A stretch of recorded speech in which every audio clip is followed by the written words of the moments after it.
চীন পূর্ব এশিয়ার একটি বড় দেশ।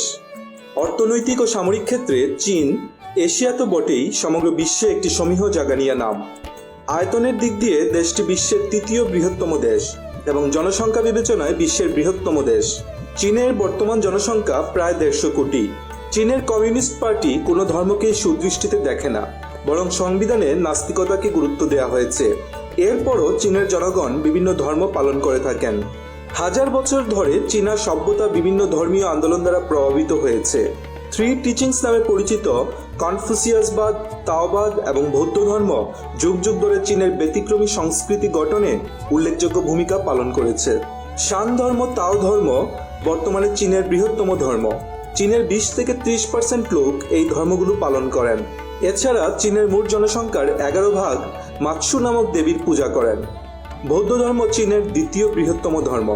প্রায় 18 থেকে 20% চীনা জনগণ বৌদ্ধ ধর্ম অনুসরণ করেন। চীনের বৌদ্ধ ধর্ম চাইনিজ বুদ্ধিজম নামে পরিচিত। চীনের 40 থেকে 60% লোক কোনো ধর্মের অনুসারী নন। এরা বেশিরভাগই অজ্ঞাবাদে বিশ্বাসী। কট্টর নাস্তিকের সংখ্যা 14 থেকে 15%। সমগ্র চীন জুড়েই অসংখ্য স্থানীয় লোকধর্ম ও আচার ছড়িয়ে রয়েছে। এছাড়া চীনে খ্রিস্টান, ইসলাম ও হিন্দু ধর্মের কিছু মানুষ বসবাস করেন। বর্তমানে চীনে খুব সামান্য সংখ্যক হিন্দু ধর্মানুসারী বসবাস করেন, তবে মধ্যযুগীয় চীনের বিভিন্ন প্রদেশে হিন্দু ধর্মের ব্যাপক উপস্থিতি ছিল। এর সপক্ষে বেশ কিছু প্রত্নতাত্ত্বিক প্রমাণ পাওয়া গেছে। এছাড়া বৌদ্ধ ধর্মের মাধ্যমেও অনেক হিন্দু সংস্কৃতি চীনে ছড়িয়ে পড়ে।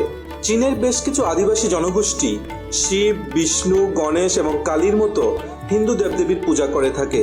অতি প্রাচীনকালেই যোগ ও মেডিটেশনের মতো বৈদিক সংস্কৃতি চীনে পৌঁছে গিয়েছিল। বর্তমান চীনেও যোগ ও মেডিটেশনের ভীষণ জনপ্রিয়তা রয়েছে। মধ্যযুগে তামিল ও তেলেগু বণিক গোষ্ঠীর মাধ্যমে দক্ষিণ চীন হিন্দু সংস্কৃতিতে সমৃদ্ধ হয়েছিল। এর সপক্ষে অন্যতম শক্তিশালী প্রমাণ হল চীনের ফুজিয়ান প্রদেশের কোয়ানজুতে অবস্থিত কাই ইউয়ান মন্দির। এই মন্দিরটি বৌদ্ধ হিন্দু মন্দির হিসেবে পরিচিত, কারণ এই মন্দির প্রাঙ্গণেই তামিল বণিক গোষ্ঠী কর্তৃক 1283 সালে নির্মিত একটি শিব মন্দিরের ধ্বংসাবশেষ রয়েছে। মন্দির প্রাঙ্গণে এখনো টুকরো সহ কয়েকটি কলাম রয়েছে। এই খোদাইগুলো কোয়ানজু এবং এর পার্শ্ববর্তী অঞ্চলের 5টি সাইট জুড়ে ছড়িয়ে ছিটিয়ে রয়েছে। এছাড়া কোয়ানজু জাদুঘরেও মন্দিরটির বেশ কিছু নিদর্শন রক্ষিত রয়েছে। বিখ্যাত ওরিয়েন্টালিস্ট ও চীন বিশেষজ্ঞ আর্থার ওয়ালে তাও তে চিং নামক একটি প্রাচীন চীনা ক্লাসিক্যাল গ্রন্থের অনুবাদ করতে গিয়ে বলেছিলেন, আমি কোনো সন্দেহের অবকাশ দেখছি না যে লি তোজু কর্তৃক বর্ণিত পবিত্র পর্বত পুরুষ ভারতীয় ঋষি ছাড়া আর কেউ নন। তিনি আরও বলেন, আমরা যখন চুয়াং তোজু পড়ি তখন দেখতে পাই তাওবাদের অনুসারীরা এক বিশেষ ধরনের শারীরিক অঙ্গভঙ্গি করে থাকেন, যা ভারতীয় হিন্দু যোগাসনের সাথে একদম সাদৃশ্যপূর্ণ। ভারতীয় ঋষিদের মাধ্যমেই এটি চীনে পৌঁছে থাকতে পারে। চীনে হিন্দু ধর্মের প্রভাবের উল্লেখযোগ্য উদাহরণ হল প্রাচীন চীনা ধর্মগুলোতে হিন্দু ধর্মের 6 দর্শন যেমন যোগ ও স্তূপের মতো বিষয়ের উপস্থিতি। হিন্দু ধর্মের দর্শন চীনা সংস্কৃতিতে প্রবেশ করলেও হিন্দু ধর্ম চীনে সেভাবে বিস্তার লাভ করতে পারেনি। বর্তমানে চীনে খুব সামান্য সংখ্যক হিন্দু ধর্মানুসারী বসবাস করেন।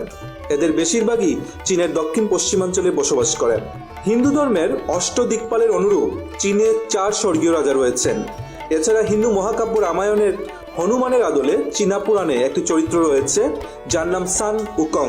এছাড়া বৌদ্ধ গ্রন্থ পদ্মসূত্রের মাধ্যমে চীনে হিন্দু পুরাণের চরিত্র যক্ষও চীনা পুরাণে জায়গা করে নিয়েছেন।